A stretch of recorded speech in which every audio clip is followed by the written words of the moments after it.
மனையங்கத்து சுப்பிரமணியன் விஸ்வநாதன் அல்லது எம்.எஸ். விஸ்வநாதன், பொதுவாக எம்.எஸ்.வி என்று தமிழ் திரைப்பட உலகில் புகழ்பெற்று விளங்கிய இசையமைப்பாளர். விஸ்வநாதன் 1953ஆம் ஆண்டில் வெளிவந்த மா.கோ. ராமச்சந்திரன் ஜெனோவா திரைப்படத்தில் வெளிவந்த 4 பாடல்களுக்கு முதலாக இசையமைத்தார். தமிழ், மலையாளம், கன்னடம், தெலுங்கு, இந்தி மொழிகளில் சுமார் 1700 திரைப்படங்களுக்கு இசையமைத்துள்ளார். 50-60களில் திரையுலகை தனது இசையால் கட்டி போட்டவர் எம்.எஸ். விஸ்வநாதன். அவரும் ராமமூர்த்தியும் இணைந்து பல படங்களுக்கு இசையமைத்துள்ளனர். இவர்கள் இருவரின் கூட்டணியும் வெற்றி கூட்டணியாக பார்க்கப்பட்டது. எம்.ஜி.ஆர்., சிவாஜி ஆகியோருக்கு மட்டுமில்லாமல் அப்போது முன்னணியில் நடித்துக் கொண்டிருந்த எல்லா நடிகர்களுக்கும் இசையமைத்தனர். இவர்களின் இசையில் அற்புதமான பாடல்கள் வெளிவந்து ரசிகர்களை ரசிக்க வைத்தது. அதனால்தான் எம்.எஸ்.வி. மெல்லிசை மன்னர் என்று அழைக்கப்பட்டார். எம்.ஜி.ஆர். தயாரித்து இயக்கி நடித்த திரைப்படம் உலகம் சுற்றும் வாலிபன். இப்படம் 1973ஆம் ஆண்டு வெளியானது.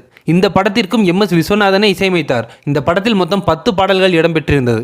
அனைத்து பாடல்களும் ரம்மியமாக நேர்த்தியாக இருந்தது. ஏனெனில் இந்த படத்தின் பாடலுக்காக எம்.எஸ்.வியை எம்.ஜி.ஆர். பெண்டு கலட்டி இருந்தார். இந்த படத்தின் வேலைகள் நடந்து கொண்டிருந்த போது சென்னை மாம்பலம் பகுதியில் உள்ள எம்.ஜி.ஆர். அலுவலகத்திற்கு வரும்படி எம்.எஸ்.விக்கு அழைப்பு விடுத்திருந்தார். அவரும் அங்கு சென்றார். அங்கு எம்.ஜி.ஆரும் உலகம் சுற்றும் வாலிபன் படத்தை வாங்கி விநியோகம் செய்யும் விநியோகஸ்தர்களும் இருந்தார்கள். எம்.எஸ்.விக்கு ஆள் உயர மாலையை விநியோகஸ்தர்கள் அணிவித்தார்கள். அதை அவர் சற்றும் எதிர்பார்க்கவில்லை.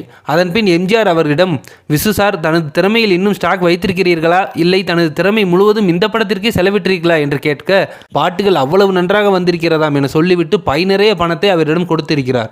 அப்ப பாட்டு அவங்களுக்கு தான் பிடிச்சிருக்கு, உங்களுக்கு பிடிக்கல அப்படித்தானே, எனக்கு இந்த பணம் வேண்டாம் என்று பொய்யாக கோபம் கொள்ள, எம்.ஜி.ஆரோ சிரித்துவிட்டு, இல்லை இல்லை, ஒவ்வொரு பாடலும் சிறப்பாக வந்திருக்கிறது, நல்லா இல்லை என்று நான் சொன்னார்தானே நீ இன்னும் சிறப்பாக பாட்டு போடுவாய் என்று சொல்லி எம்.எஸ்.வியை கட்டி அணைத்து கொண்டாராம்.